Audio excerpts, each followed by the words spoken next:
Harry's Wife, the Netflix trailers. It's backfiring already. Hello, I'm HG Tudor. As many of you know, there have been 2 trailers swiftly released with regard to the forthcoming docuseries, Volume 1, Manifesting, Thursday, and Volume 2 the week after, I understand. 3 episodes per volume. Well, she's always banging on about chapters and stories, and therefore it's unsurprising that they are described as volumes. Of course, the presentation of these trailers has provided me with an opportunity to break them down to help you understand what's truly going on with regard to her narcissism, what she's hoping to achieve, what we see, what is being contained in them, and what it means as interpreted through the prism of her narcissism. Of course, as you know from my work, she's a mid-range narcissist, and she repeatedly engages in schoolgirl errors, faux pas, which demonstrate the effectiveness of her narcissism in the now, but the repeated collateral consequence, which is demonstrative of the lies that she tells, the revision of history, the cutting her nose off to spite the face, the picking up and dropping of individuals, the serial using of individuals, the bandwagoning, which of course she can't see because her narcissism won't let her see it, but anybody else outside of the sugar lumps is able to see it, and it forms its own narrative. And the strength of that narrative, demonstrating that she is an unpleasant, manipulative, self-obsessed, self-centered, lying narcissist, is being seen by more and more people. Witness the fact that with regard to the first trailer, it has circa 21,000 likes and 228,000 dislikes. More than 10 to 1 disliking it as against liking it. And the sheer number of views is not representative of people going, "Ooh, brilliant, a trailer from Harry's Wife for her brilliant new series," but rather people coming along and thinking, "What clusterfuck am I going to witness here?" Or, "What smorgasbord of porky pies is going to be presented for my consumption this evening?" And of course, as always with these things, Harry's Wife bludgeons her way through the creation of this series in order to get the residual benefit of money, but also because, chiefly, it enables her to assert control over the royal family and over the viewership. For her, she maintains that she is the one that has been slighted. She maintains that she's the victim. She is the one that is hard done to. And therefore, the narcissism which burns at the core of her drives her to try and get that control over the royal family. Many of you have observed quite properly, why doesn't she just move on? She can't. Her narcissism will not let her. Some narcissists would do so. Why? Well, the people that they were involved with may well remove themselves off their radar and impose a strict no-contact regime. But of course she's dealing with the most famous royal family on the planet, who are always going to be reported on. And of course, given that so much of the media and social media side now with the royal family, they're going to mention them more and more. And therefore, she has created her own personal torment. That the very people that she seeks to assert control over, and must do so, and she has painted black, will keep popping up and popping up and popping up. Not because they're ringing her, not because they're popping by and knocking on the window at Monty's shit show, not because they're flying over in a helicopter and dropping some manure on the chimneys. No, of course not. But by virtue of the fact of just doing and being, and thus being reported on by the media and also in social media. And therefore, each and every time, and there's more of them than there is of her, there's a newly crowned king who's going to have a coronation next year.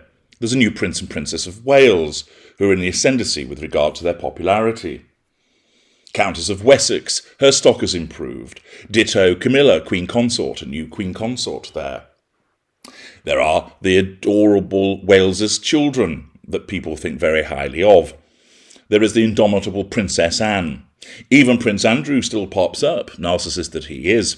And therefore, there are so many members of that family who, of course, have not taken her side, despite having been friendly and welcoming of her, that they will each repeatedly pop up in various ways, so that each way she looks, there they are. The King, the Prince and Princess of Wales, Uncle Edward, Sophie the Shielder, Princess Anne saying, "You dare, missy, I have you in my eye." And thus, that causes her to need to assert control and continue to fire the pelters that she does.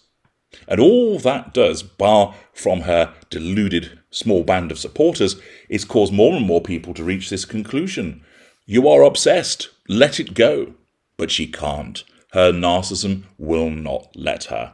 And the more that it pops up, the more that she'll be moved to keep doing this, and the more she becomes exposed for what she is. And of course, we see this with the fact that we've not even had any of the episodes yet, but the trailers have caused a backlash. Why? Look at the number of dislikes, and also, hilariously, the comments section that has appeared in relation to both trailers.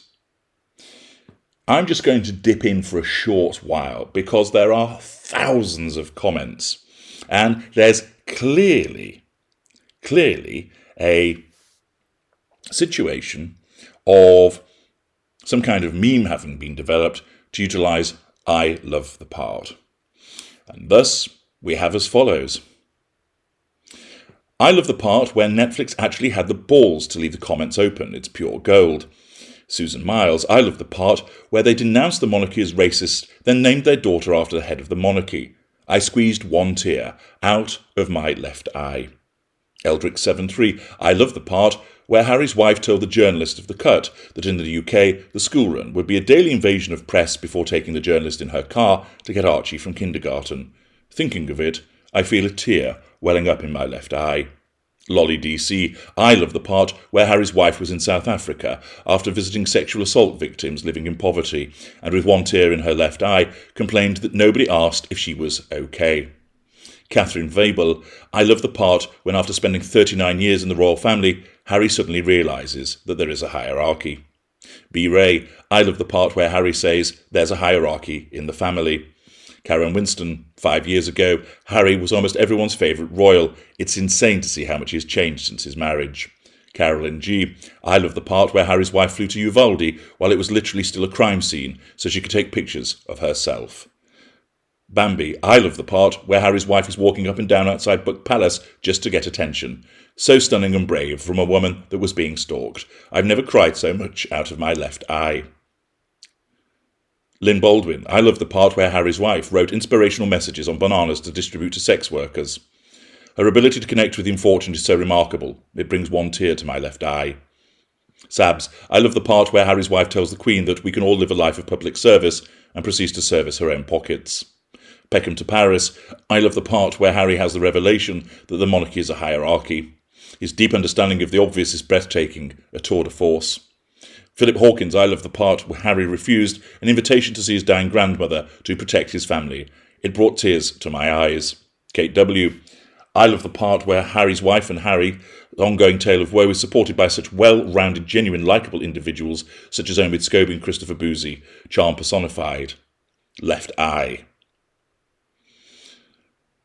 Some individual by the name of H.G. Tudor, I love the part which enables me to demonstrate repeatedly the rampant narcissism of Harry's wife so people understand exactly what drives her, such a selfless bananitarian.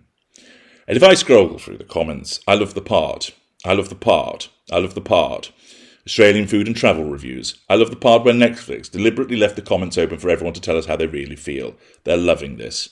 Jenny McCulloch, I love the bit. Fu Chung Chang, I love the part. Vesna VK, who frequents my own comment section. I love the part where a multiracial crowd of children cheer at the 1938 ceremony in Brixton, where Harry's grandmother's grandmother opened the extension to Lambeth Town Hall. When Harry's handler plunders the past, it brings an archetypal tear to my left eye. And on it goes, comment after comment after comment after comment, referencing I love the part.